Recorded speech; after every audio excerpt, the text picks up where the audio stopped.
Hi Toronto, welcome to Real Estate Street Talk with Riyaz Rauf. Today we are here to talk about the subject inflation. It's extremely important to understand that I am giving my opinions here as a realtor and an investor serving myself, my family and my friends. It's also important to understand while talking about real estate, obviously we will be talking about legal side, finances and taxes. However, I am not an expert on those and I urge you to seek expert advice when it comes to those three matters. Thank you very much. I know everybody doesn't want to talk about inflation, but let's see what is inflation all about and why we are going through what we are going through in Canada at this point in time in a very brief manner. Let me start defining inflation the way it's been defined by the Bank of Canada. Inflation is a persistent rise in the average level of price over time. Fair enough. When I did economics in school, probably about 30 years ago, what I learned for inflation was a lot of money chasing behind very few products and services. I think that is very true even after 30 years, and it also shows the root cause of inflation is too much money supply. We have spoken enough about it. So inflation is caused at this point in time with all the money that we printed, which is 22% more money into the money supply since COVID began. That's done. Second, we got a war between Ukraine and Russia, and then we have logistical issues.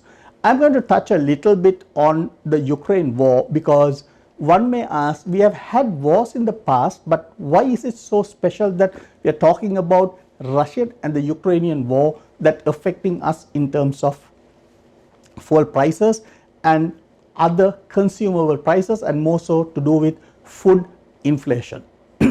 What we have to realize is if we look at the biggest fertilizer exporters in the world, number one is Russia with 12.5 billion exports, not production, but these are exports.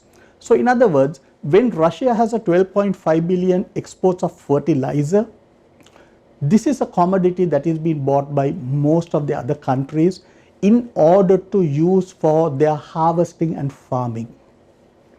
The classic case now is where my motherland, Sri Lanka, we have a huge issue in terms of fertilizer that we have already missed 2 paddy harvesting seasons. And the crop yield last year was less than 30% of the normal years. And we have to import most of our requirement of paddy and rice, and that's creating a huge foreign exchange crisis that has led to even governments changing at this point in time. That's just a small example of how powerful the fertilizer exports are. Now, this is just one country. There are most countries, especially African countries, that depend on fertilizer imports from Russia. Russia exports 12.5 billion. China exports $11 billion worth, US 4.1 and Canada does 6.6 billion.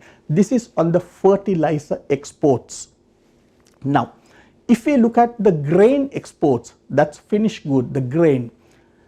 Number one is US that exports 93 million metric tons of grain, almost 100 million metric tons. Now, second comes Russia, and Ukraine put together exports 87 million metric tons of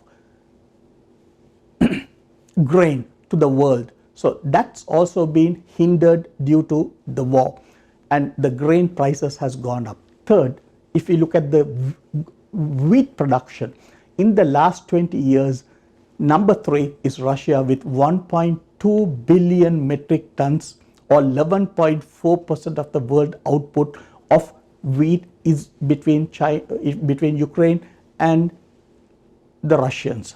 So now This is where the issue comes in, when there's a lot of logistical issues of taking these products out, these products not being harvested or manufactured in the last 1 year due to the war and the tensions that were there. This is what's leading to a food inflation. Now, for example, in Canada, yesterday, our inflation report came out, and the report came out much better than what we expected. In the month of June, we were at 8.1%. But in July, we came down to a moderate 7.6%. So it's a good sign that our interest rate hikes, etc., are beginning to work, and our interest rate at this inflation rate at this point is 7.6. The question is, can we move forward and see this coming even further down is the question. Now, in the Canadian Consumer Price Index, food prices went up by 9%. That's a huge expense that every household has to bear. Bakery goods went up by 14%. Travel and accommodation went up by 48%. Airfare by 25%. What came down, what helped to bring this inflation from 8.1 to 7.6 is the gas price came down by 10%. That's a huge benefit that we have. Now, of these categories, there are many categories, but of these categories, if we look at it, now airfare went up by 25%. One may argue in a few months' time we might be coming out of the holiday season. We might not be doing much travel. That will help us with in terms of curtailing expenses. Travel and accommodation, 48%. Maybe we may say winter is coming in, we might finish all our vacations and we are more settled, because this year, after 2 years, we started flying out and spending money on vacation due to COVID. Now, sugar desserts, these are with all the wheat, flour, etc., that's pushing the prices up, and the food prices went up by 9%, and I believe these food prices will keep going up for the next 1 year at least. The reason is you need to get those fertilizer first to do the harvesting, and the harvest would lead to a reduction in prices. So this is the problem that we are having in terms of bringing the inflation down. Now, how would this inflation affect the normal people or the household and people who are in the real estate industry? Let's have a look at it. First, to control the interest rate, the main mechanism or the only mechanism that the central bank of a country has is the interest rate policy decisions that they can make. Each time the interest rate is increased, the high interest rate lead to less affordability of homes. When there is less affordability of home, investors buy less homes. And when you buy less homes, there are less supply of rental properties. And that is exactly what's happening now. Rental properties are going at with 5 offers together, 5 multiple offers, or in most cases, people giving 6 months rent in advance instead of the first and the last to ensure that they get the house. So that is the huge demand that we have in terms of capacity and also in terms of availability, and the rental incomes have gone up huge. So when the rental incomes go up huge, in spite of the interest rate increase, it becomes affordable to buy an investment property and sustain and hold on to it in terms of paying off your monthly expenses and the mortgage and the other expenses to make it a practical investment.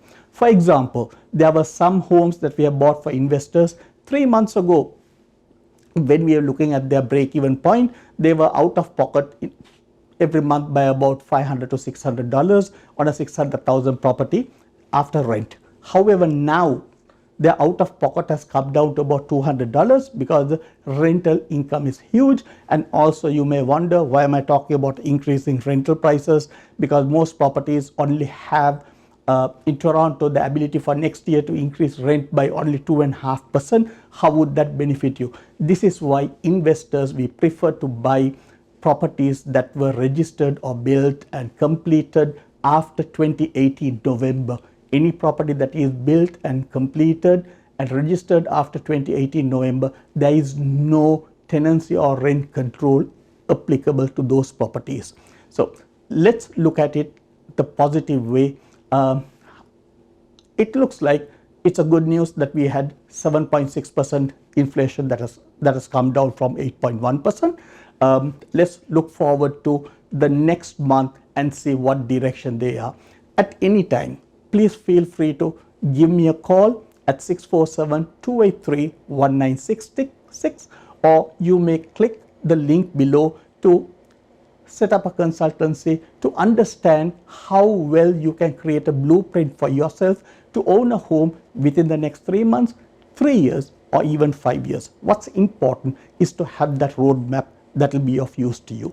Thank you very much and have an awesome day.